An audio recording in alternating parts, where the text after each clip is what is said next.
John Simpson, well batted, first 50 of the summer, and at that point when you went out there, it looked as though you were the batsman who was playing it best in the match. At that point, it was tough in the first innings for Stoneman and Burns, obviously, and your innings at that point was highest score of the match. It looked as though you really took to it really well. Yeah, it's obviously a bit of a tricky situation, but yeah, just tried to go in there and just play positively. I feel like I've sort of played pretty well, in the lead up, without really getting any major scores. So obviously nice to go out there and contribute, but at the end of the day we're sort of a deficit of 30 runs, which was never ideal going into the second innings. But yeah, no, it was obviously nice to get some runs on the board, but as I said, it's sort of set for a big last day for us. What's the pitch been like on this one? I mean, it's been feast or famine at times. Obviously yourself and Martin settled it down for a while, but for their first innings, first wicket partnership, it was 10 for 55 to finish them off, and then obviously they've come out again tonight, blue skies. How much is the pitch varying, or is it performance between the two sides?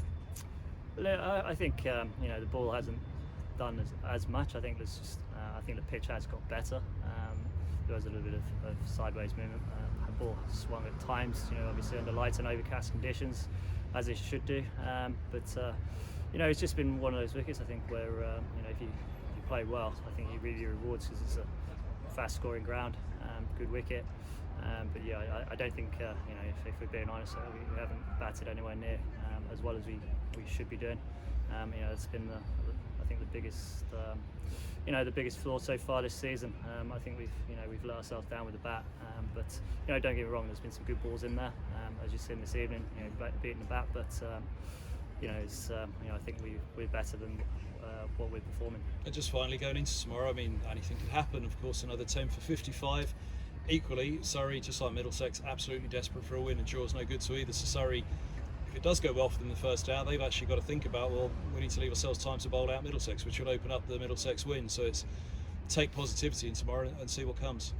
Yeah, look, I think first and foremost that we haven't bowled anywhere near as well as we should have done this evening, and we bowled two sides of the wicket and opened the door for Surrey to sort of really take charge of the game. But as you said, coming back tomorrow, we've got to do our job with the ball, and if we can take some quick wickets and restrict them, hopefully we can sort of slow them down essentially, and as you said, sort of just as we're going back to the ambulance, as you said, try and chase down whatever they set us.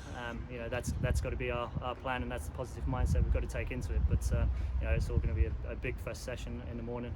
If we can control the rate and hopefully get some wickets, and we can really slow them down and chase whatever you set. Like you said, a draw is no good to either side, and we've both got to try and win the game. But there's a lot of hell of hard work for us to do before we can even think about winning this game. Well batted today. Thanks for the time. Cheers, Kev. Cheers, Lucy.